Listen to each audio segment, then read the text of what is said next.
Hai guys, balik lagi sama aku Apriani Aulia.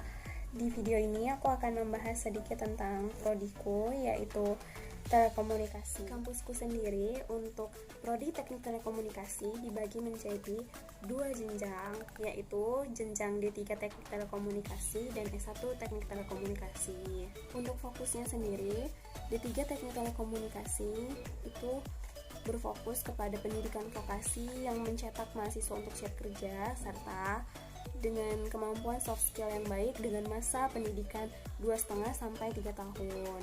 Sedangkan untuk jenjang S1 Teknik Telekomunikasi itu berfokus kepada penelitian serta industri di bidang telekomunikasi. Di sini dari teman-teman semua ada yang berpikir kalau telekomunikasi itu berbicara tentang komunikasi aja, atau ada yang berpikir lain tentang telekomunikasi. Nah, di video ini aku akan ngebahasnya, jadi pantengin terus ya.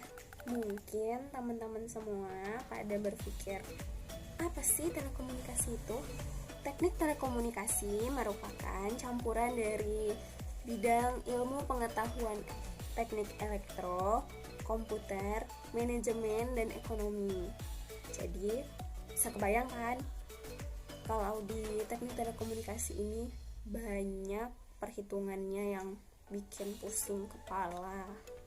Mungkin dari teman-teman semua yang dari SMP atau SMA sudah mempelajari TIK mungkin udah dapat dasarnya, tapi bagi teman-teman semua yang di sekolahnya itu tidak ada pelajaran TIK, mungkin akan berpikir susah masuk telekomunikasi.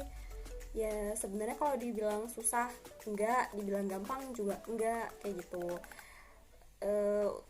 Aku sih awalnya waktu di semester 1 itu sangat menikmati belajar di prodi teknik telekomunikasi. Kenapa? Karena masih basic, masih dasar, jadi pelajarannya itu hampir-hampir sama kayak waktu SMA. Ada fisika, ada matematika, terus ada bahasa Indonesia, sama kan kayak di SMA. Yang bedanya itu waktu di semester 1 aku belajar jaringan komputer, terus teknik digital. Nah itu kan ilmu-ilmu baru ya. Terus untuk praktikumnya aku tuh belajar tentang praktikum teknik digital, praktikum dasar listrik, terus praktikum dasar komputer. Nah di dasar komputer ini itu benar-benar banyak banget manfaatnya, karena kita kan buat laporan. Dulu sih waktu semester 1 aku buat laporannya masih tulis tangan, masih pakai margin 433 dengan pulpen biru di kertas A4 gitu kan, jadi masih belum ada kesulitan lah kalau masih manual. Terus pas belajar praktikum dasar komputer itu kita mulai berhadapan dengan monitor, dengan keyboard, dengan mouse yang jujur dulu tuh masih jarang lah kita pegang waktu SMA. Paling juga kalau ada tugas-tugas yang memang butuh itu kan kita baru pegang. Tapi selama di kuliahan ini hampir setiap hari gitu loh. Dulu tuh jadwalnya praktikum dasar komputer hari Jumat pagi banget, jam 7:30 apa ya itu sekitar jam segitulah.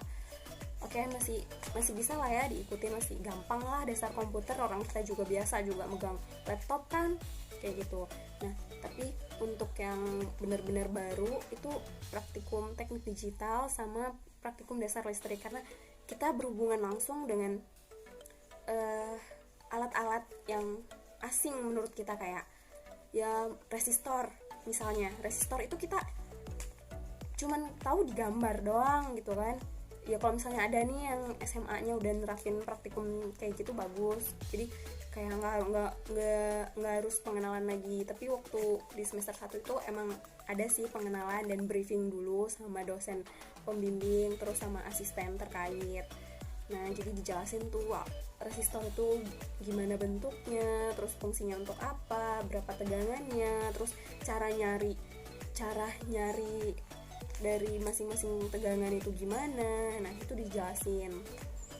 Terus teknik digital tuh benar-benar aku awalnya tuh praktikum teknik digital, apa apa sih itu teknik digital kayak gitu kan, kayak wah nih ilmu baru nih, harus semangat dipelajarin. Terus tergantung orangnya juga ya. Kalau misalnya orangnya tuh kayak aku yang emang selalu ingin tahu dengan sesuatu hal yang baru, mungkin asik. Berhubung aku ngambilnya prodi D3 Teknik Telekomunikasi, jadi aku hanya membahas tentang D3 Teknik Telekomunikasinya saja. Mungkin di lain kesempatan aku akan mengajak teman-temanku dari prodi S1 Teknik Telekomunikasi untuk hadir di video ini. Oke, jadi aku mulai cerita tentang di teknik telekomunikasi itu sebenarnya susah-susah gampang. Kenapa aku bilang susah-susah gampang? Ya karena banyak ilmu-ilmu baru, terus banyak pengetahuan-pengetahuan baru yang harus kita pelajarin, yang dari SMA nggak kita dapatin. Mungkin kalau teman-teman semua yang dari SMA udah, dari SMP mungkin udah mempelajari TIK ya, tapi buat kalian yang emang udah dari sananya melihat sesuatu yang baru tuh kayak ya udahlah kayak gitu, pasti akan ngerasa sulit untuk belajar di situ. Karena kebetulan nih teman-teman aku tuh semuanya pada ingin tahu. Waktu praktikum tuh kita dapat 4 praktikum atau 5 praktikum ya, lupa. Dan itu tuh benar-benar kolaborasi yang klop menurut aku. Kayak aku misalnya nggak tahu di teknik digital misal, terus teman-teman yang lain kayak ngajarin, terus kayak ngasih pemahaman, ngasih konsepnya. Jadi kayak kita belajar bareng-bareng, tahu bareng-bareng, dapat ilmunya bareng-bareng kayak gitu. Terus enaknya ngambil teknik ini karena mahasiswanya itu mayoritas laki-laki. Jadi untuk kita yang cewek mungkin ada kan yang merasa minder. Aku sendiri jujur minder waktu pertama kali masuk di kelas tuh, berhadapan dengan teman-teman yang mayoritas laki-laki gitu kan. Badan aku kecil, terus emang aku mikir gini, apa aku bisa ada di tengah-tengah mereka. Secara mereka tuh gede-gede, terus mereka semua kelihatannya pintar-pintar kayak gitu kan. Tapi balik lagi, merekanya tuh mau gitu ngerangkul kita, mau untuk membangun persahabatan yang kokoh. Jadi dulu waktu semester 1 tuh kita sering ngumpul di kafe untuk kerjain tugas-tugas. Jadi kayak ceweknya cuma 2, cowoknya ada banyak kan kayak gitu. Sampai itu tuh bukan 1-2 jam ya, misal dari habis maghrib ya, dari habis maghrib tuh sampai jam 11 atau jam 10, terus dilanjut besoknya lagi. Ya apa-apa pokoknya kita selalu bareng-bareng lah kayak gitu intinya.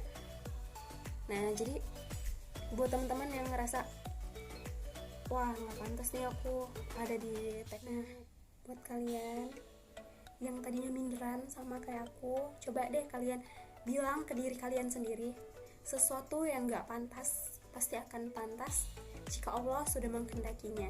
Jadi sesuatu yang nggak mungkin akan bisa mungkin, dan sesuatu yang mustahil akan terlihat nyata jika kalian mau berusaha, kalian mau bekerja keras.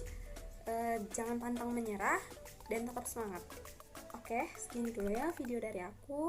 Mungkin akan dilanjut ke part 2, 3, dan 4 dengan aku akan mengundang salah satu teman aku yang sebenarnya dia tuh kakak anakku.